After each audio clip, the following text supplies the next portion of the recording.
What's up, everybody? It's me, Erica. You're not down there. You won't be able to be down there, honey. Let me move this camera a little bit. We down here, girl.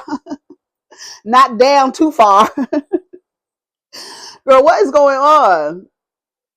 We down here, honey. We don't have nothing to talk about. I have nothing to talk about. I was actually making shorts of my video using you guys as timestamps to make shorts. So we can have little clips and stuff so I can put it on TikTok and down to Instagram and stuff, so y'all help me out with that, community, so timestamp. If it's more than a minute, I'll just make a short video. But typically, well, on Instagram, you can do longer videos, but TikToks, shorts, you can only do 15 seconds or a minute. And then TikToks, you can do them. They've allowed a longer form, so I could do longer clips over there. And then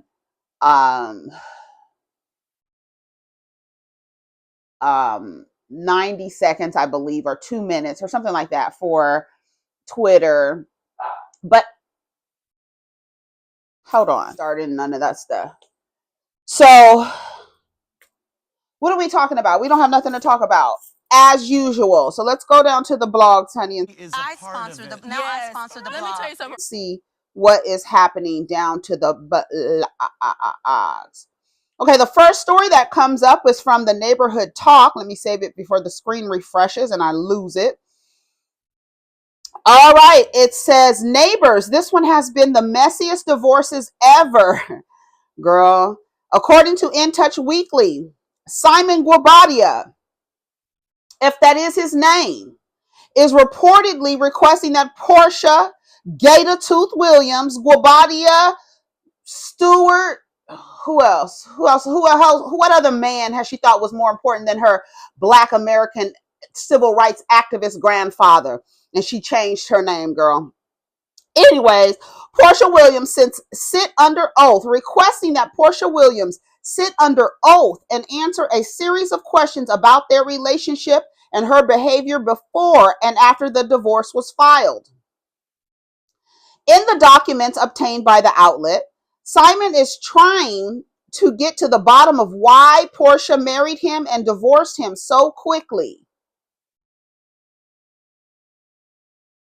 Some of the questions he wants Porsha to answer are in regards to her allegedly only marrying him for his money and her reportedly never loving him. It's giving Taken. It's giving I'm in survival mode. It's giving I want to play this ghetto hood fantasy. This is exactly what you deserve. When y'all running around town, can you got a dose of it? Y'all running around town looking for anybody. I don't understand why y'all act like, especially you, Porsha, why you act like you a bitch in survival mode running around Atlanta like you 21 years old, like you a 21-year-old runaway. That's how you acting. Right, a 21-year-old runaway. You heard what the fuck I said. That's how you acting. And you act like here, any man that come around, he's going to save Porsha from this awful world that she has, this Cinderella story, bitch. And you end up with this ghetto hood love story. Nobody thinks that Porsha and Simon were getting married for love. She got married for money and trips and bags, and he got married for exposure. So while he's asking questions about why'd you marry me, motherfucker, why'd you marry me? Because you wanted the spotlight, because that vase wasn't doing it. So you had to go get a big butt and a smile, honey. 7,200 teeth, bitch. And so she could make you famous. When even got and gave you 7,200 teeth. Have you seen your smile? Yeah, we knew what it was about when you went and got them fucking chiclets put in your face.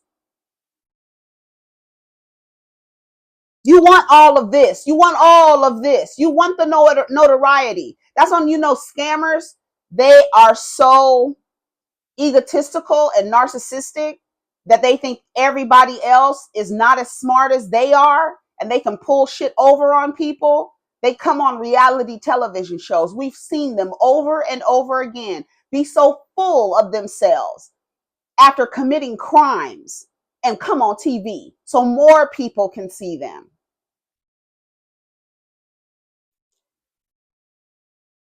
The other questions are based on why Porsha filed for divorce without telling Simon, as well as questions surrounding their prenup. What was your understanding of the reasons why your husband paid you a 5-figure monthly allowance during your marriage? Was one of the questions.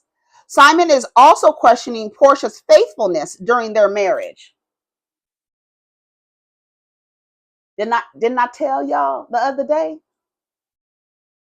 The niggas from the SWATs, they run around in Rolls Royces and motherfucking Africans, but they still fuck with them niggas from the SWATs.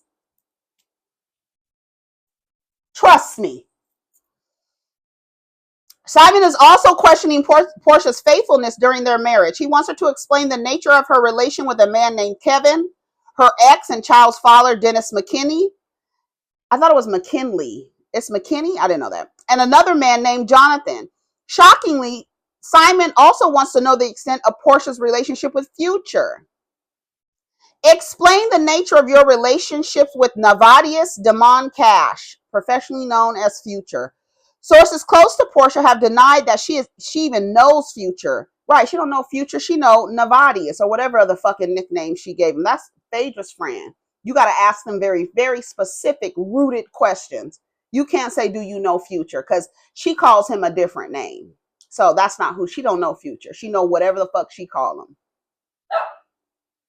Sources close to Porsha have denied that she even knows Future, but it has to be a question as to why Simon thought to include that in the questioning. Didn't he get deported? Please let the African blogs post him. We are tired of sassy Simon. At least she didn't get pregnant by him.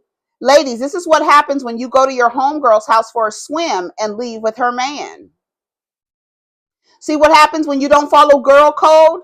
Should have left that lady's husband alone. Man, if you got a question if your woman messed with Future, you cooked already. I don't know what she did to him. He is hurt. Porsha, baby, just let him have it. This ain't worth it. Dennis and PJ are ready for family Christmas photos. What does she see in him? Money. The reason why a lot of you motherfuckers are sitting next to ugly ass niggas. Because of their money. That's why. I give you money, you give me beauty. I give you money, you take my last name and give me free labor and children. Slap the names on the children. I take care of you because you're a child. You're a grown woman child who needs to find a man to take care of them. You quit your jobs. Porsha quit her jobs. Ooh, Porsha getting to the bag. Is she getting to the bag? Has she gotten there yet? Because we still waiting for her to get to the bag. You will never know the conviction of a wife, girl. Ever. Right. Ever. Check. You don't have them now. Porsha was with Simon for a good time. I'm going to use him. I'll do the marriage. I want the fantasy. I want the fairy tale. If this frog will marry me, I will marry him back. And I'll have all the things because I know the money that's being spent ain't his or mine. So let's spin it up, run it up, travel all over the world. Then when I come back, I'll get my job back. I find out you got some shit going. I already know. You already know he's a scammer. All of them do. Quad, Sheree, they all up there in Simon in them face. All them Africans. Yep, they passing the Africans around and the straight niggas around. In Atlanta. You see they passing Eric around, Sierra's ex-boyfriend fucking with Sheree. You know it's about 10 straight niggas in Atlanta. So the girls is passing them around, fighting over them and passing them around, girl. I'ma tell a lie under oath. Lord, I bet she wish she would have never met that girl and this man. Oh, let me see what song they put. They said somebody's music supervisor. Let me see. Oh. Let's see what other comments. Porsha's stupid to me. And then she changed her last name. And then posturing like it's something to be proud of. It's not Porsha Williams coming back to Atlanta. It's Porsha Guabadia. It's like the moves that she makes are so like a 21-year-old runaway girl. Like, what are you doing? How old is Porsha? 45 at least? 43? The ditzy game, the ditzy, I don't know what's going on. That doesn't work anymore. You too old for that. And you went and got with this man, and then the way you got with him, and then the way that everybody was acting like Porsha got a fucking prize. Like, literally act like she got a prize. Like, literally in the comments, love wins. This is a woman that went into another woman's home and was fucking her husband, my nigga. That was not the first time Porsha and Simon met. I don't give a fuck what y'all say.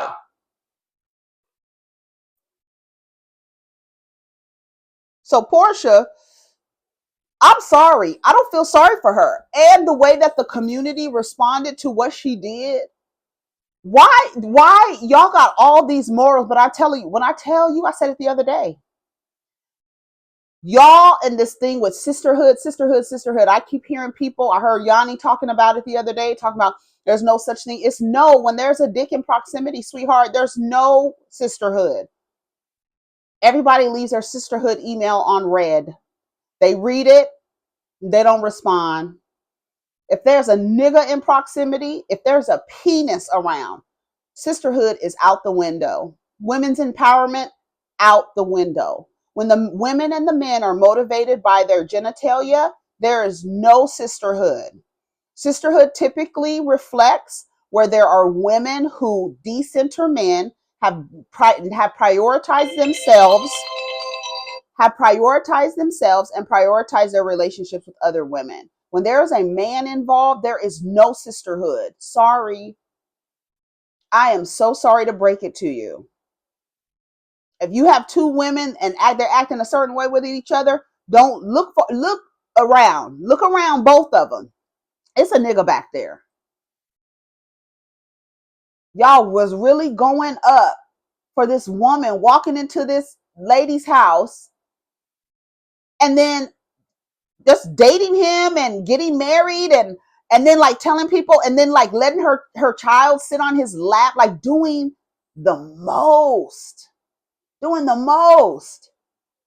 I'm having 3 weddings and a funeral. Is this the funeral?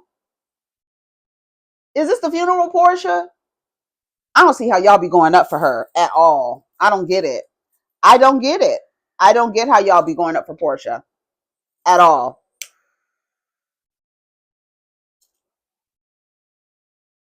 At fucking all. She's a dimwit. A dimwit, goofy, dummy bitch. I cannot stand women like that. Like, you literally gave up your jobs.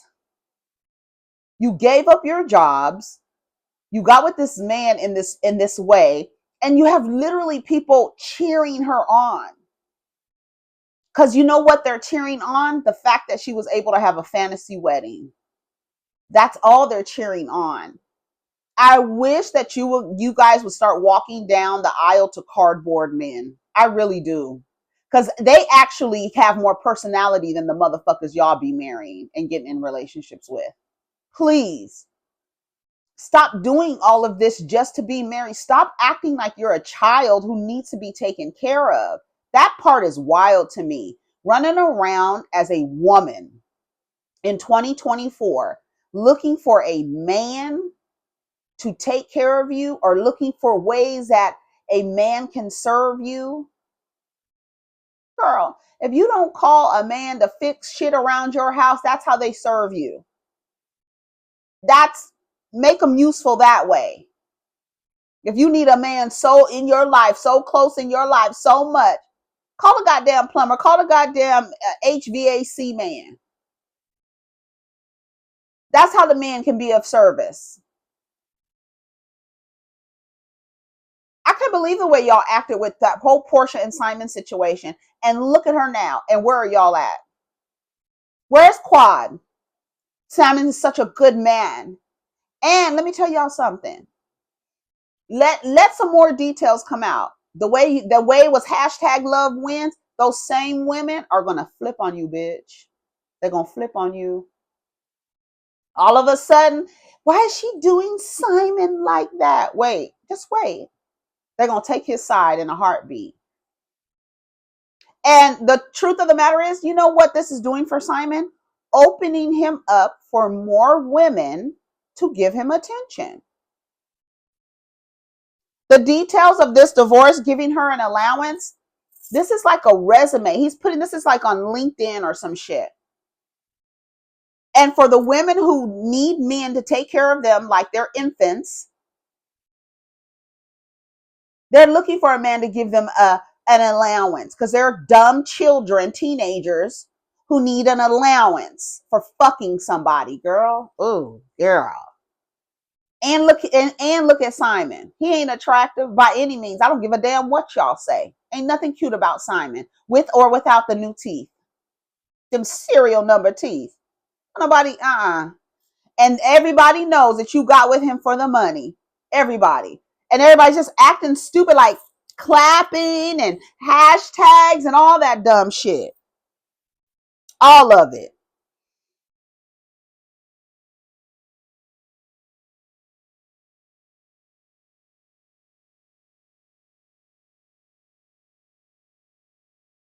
Every time I see Jonathan Majors and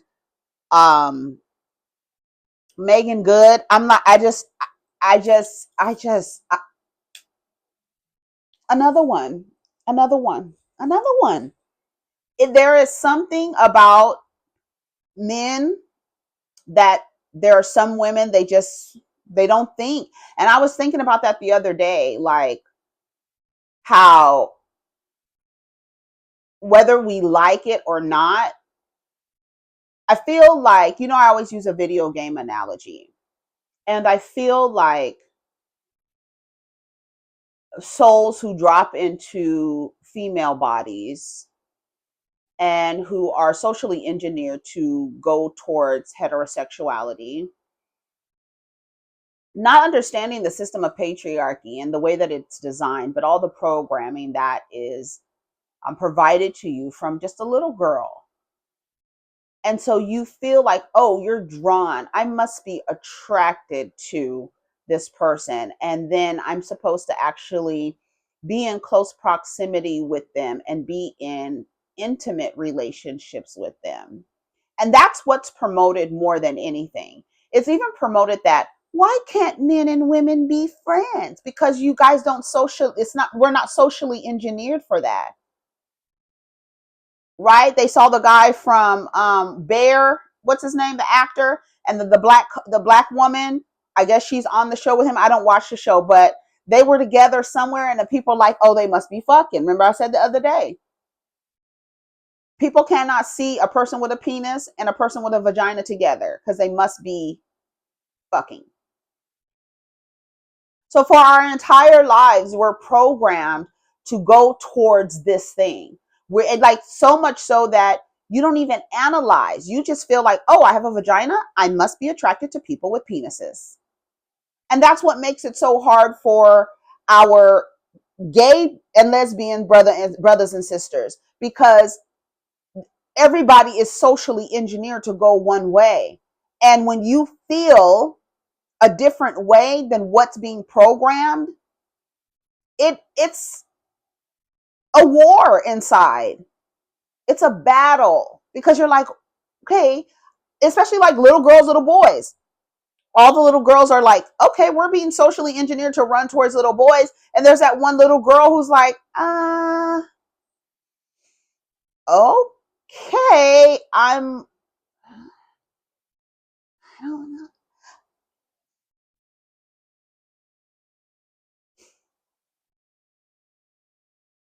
You don't feel it. You don't feel it. And so you feel weird, but you do it anyway. You do it anyway. And then you're like, okay, well, maybe I'm bisexual. Like Kalani. She's like, okay, well, maybe I'm bisexual. I've been in relationships with men, but maybe I'm bisexual. And then you realize, well, maybe I'm lesbian or maybe I'm gay. Because the way that my peers are acting about boys or girls, I don't feel that way at all. Now, I feel like that when I look at a girl. I feel like that when I look at a boy.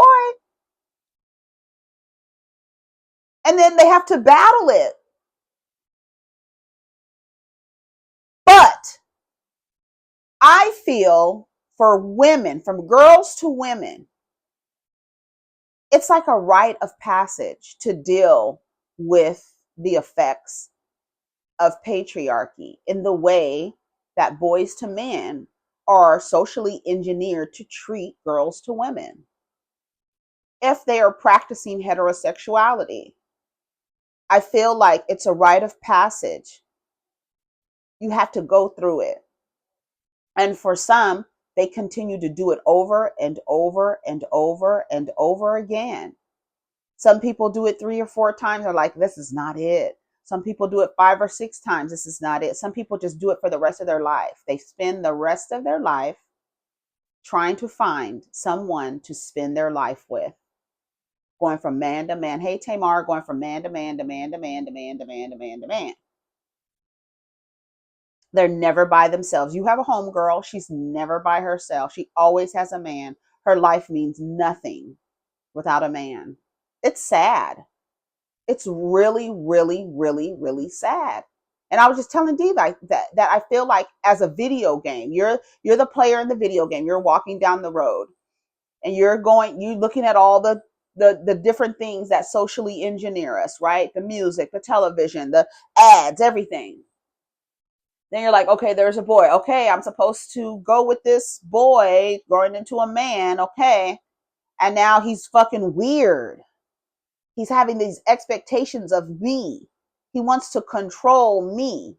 And when he can't control me, he gets violent and angry. And it seems that the only emotions that I'm able to see him exhibit or demonstrate are anger and wanting to fuck me. Nothing else. Like, it's nothing else. And then if they're one of those who wants to control you so desperately that they start putting their hands on you, I literally feel like it's a rite of passage. And unfortunately, the programming is so deep that a woman will say, well, after I've been with 5 men from one spectrum to the other, and they all have this weird way of relating to me. It's very deceptive. That it's approached. The whole relationship is approached with some level of deception. They're not being completely honest. They're not forthright, disagreeable, wanting to be right all the time, argumentative, kind of miserable. Like, what are you mad about? You don't have nothing to be mad about.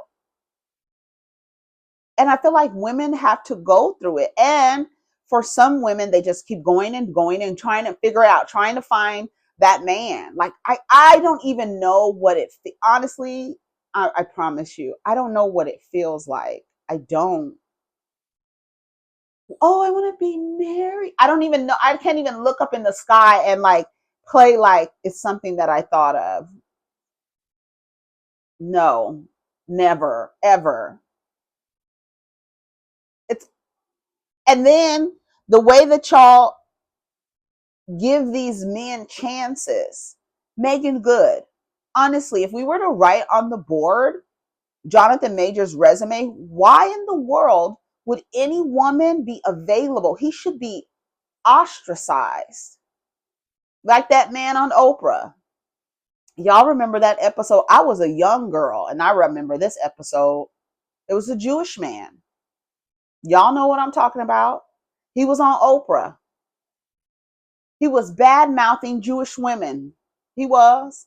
Do you know when he left the Oprah show that the women scattered? He couldn't get a date for years. Don't go over there. He bad mouthed Jewish women. Don't you take your ass over there. And the women, they listened.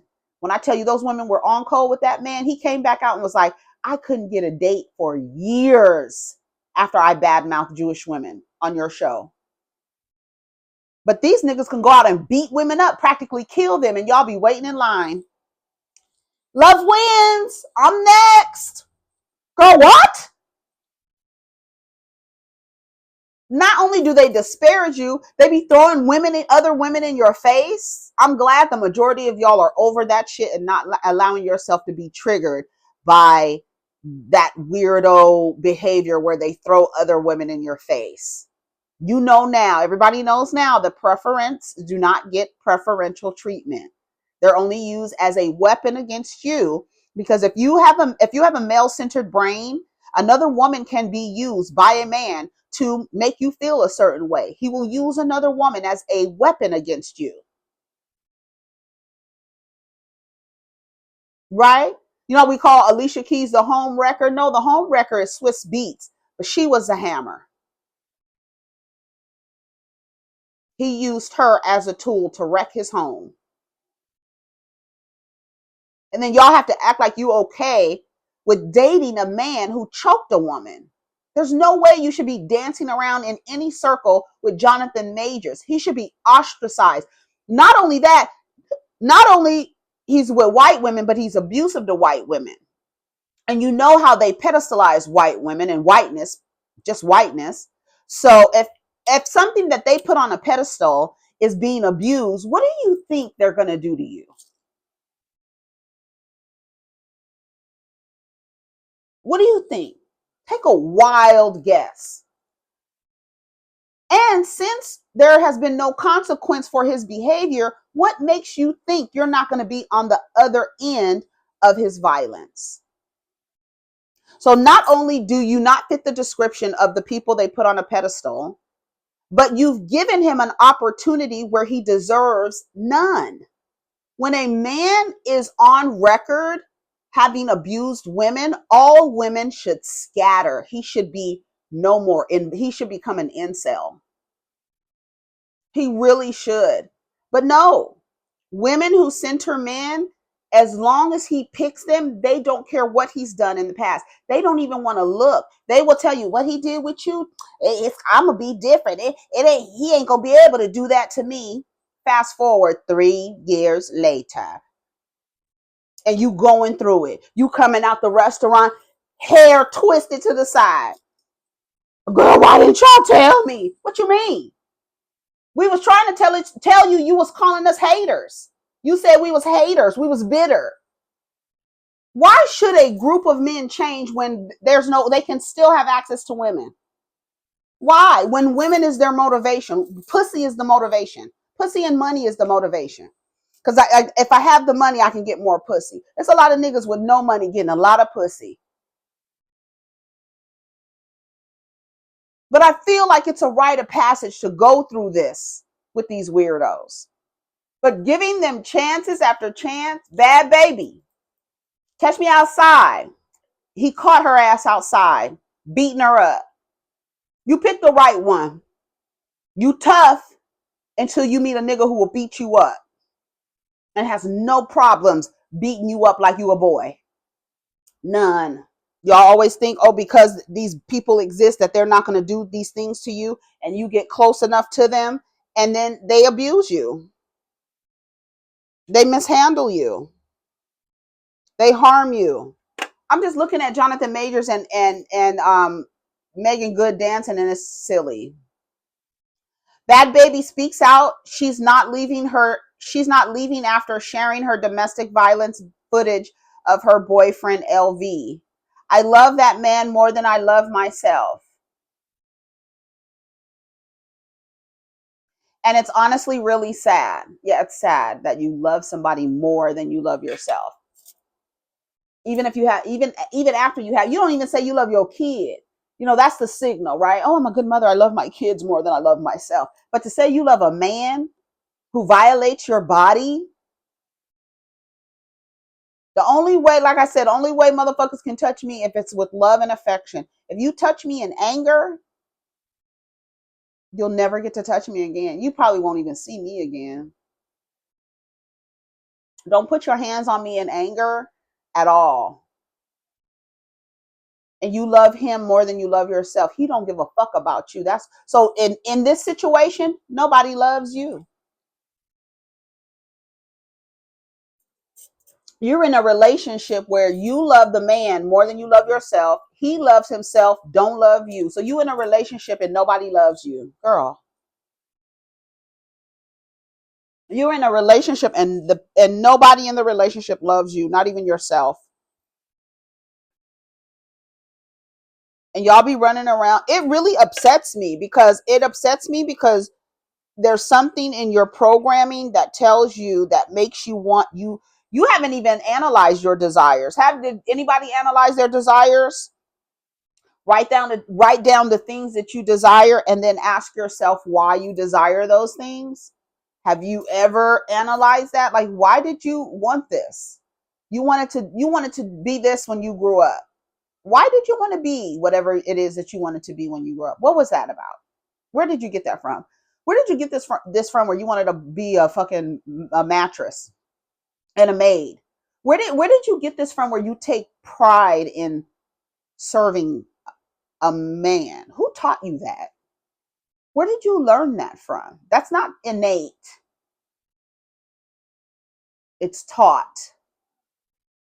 It's not natural. Like when they say, "Oh, it's natural for a woman to do that." No. You are operating on social engineering, all of it. And if you don't step outside of it and stop participating in this shit, I don't know how many times for me, I had to go through it. I would say on one hand, I don't do relationships. No, because every time, like that woman, somebody tagged me in it. Every time I was in a relationship with someone, I felt like they were trying to control me. And have always been, you can ask people who raised me, rebellious. So it didn't make sense for me to be in a relationship with somebody socialized under this system, because boys to men are socialized to be in relationships with women and try to control them. But we also contribute to that when we get into relationships with them and abandon all of our friends, abandon all of our interests, and focus completely on him and learn everything about him. Everything about him. And still he knows nothing about you. Take on all his interests. You start using his lingo and slang and shit like that. You're around him and his friends more. He don't know none of your friends. You don't hang out with your friends. And all of a sudden, he's telling you, oh, your friends are jealous of you because you got a man. He's been taught to do that too. How many times, thousands of women out there, has a man told you that your homegirls are jealous of you because y'all are in a relationship?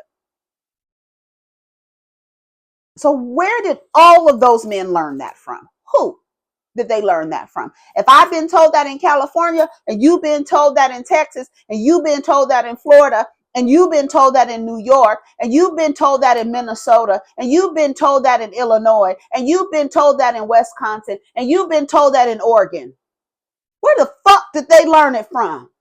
Did they go meet somewhere in the middle of the country and learn this shit? Where'd they learn it from? Where did they learn how to triangulate women? Get two women to not like each other. They ain't even met each other. To get you to ignore what the previous woman said. To get you to ignore the Yelp reviews. What did they do? Where did they all learn that from? Where'd they learn it from?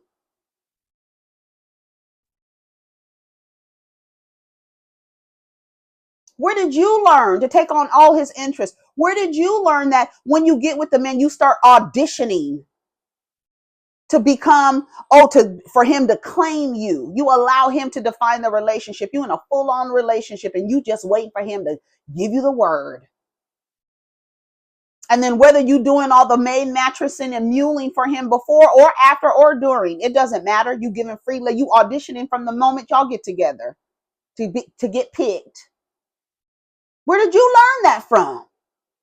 Where did you learn to allow the man to decide what the relationship is and you in a full-on relationship with a motherfucker? They flipped it and call it a situationship because he hasn't defined it. Haven't you seen all over the world that if a woman comes out and says she's with a man, they won't believe her until he comes out and says it.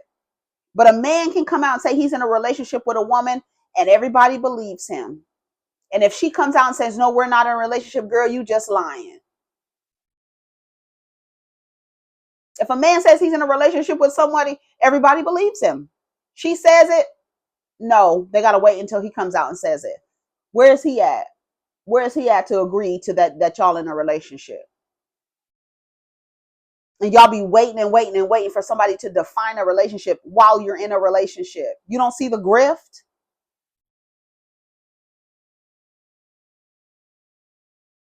Anyways, I gotta go. Porsha, Simon, Porsha, you getting exactly what you deserve. You set this whole thing up. You found the right motherfucker. Somebody that was scamming since you was in fucking pull-ups. And you thought you was gonna pull one over on this motherfucker. You really did. And then you posture and tell your community, this is my man. You even kissing him in the fucking mouth, girl. You kissing him in the mouth. You was letting that nigga slide his dick in and out of you. For what? For some money? Oh, okay. Oh, but you call it a wife. Look what you had to do. And then you throw wife in people's face, weddings in people's face, other women like you who are moved by that. Oh my God, Porsha got her fantasy. Your homegirls will clap you all the way down the aisle to doom, girl. All your homegirls was clapping for you as you was walking down the aisle to Simon Guobadia, if that is his name, girl. And now look at you. She ain't stopped fucking Dennis. She didn't. I don't believe she did. Dennis got access. Even with all the bitches' names on his back, he still got access to Porsha. Goofy ass bitch. That's I tell you, that's a goofy broad. I can't get jiggy. Megan Good, you another goofy. How the fuck would you even give that man a chance? Let me tell you something. Everybody should be hands off of Jonathan Majors. Who? I'm not touching him. Jonathan Majors would be single forever. Every woman should be like, he's been on record. We saw it. We saw it. But y'all give these men the benefit of the doubt. You think you're going to change him? I don't know what it is. Your first date was at the motherfucking courthouse. You was walking through, sunglasses on. You should be embarrassed. And I don't know who's paying you or how much he's paying you, but y'all look crazy as hell every time I see Jonathan Mayes and Megan Good. Girl, it's so embarrassing. I'd be so embarrassed looking at them. Anyways, y'all, I gotta go. I only got 4 minutes left. Take care of each other. Protect your energy. Let's get down in the comments. Peace.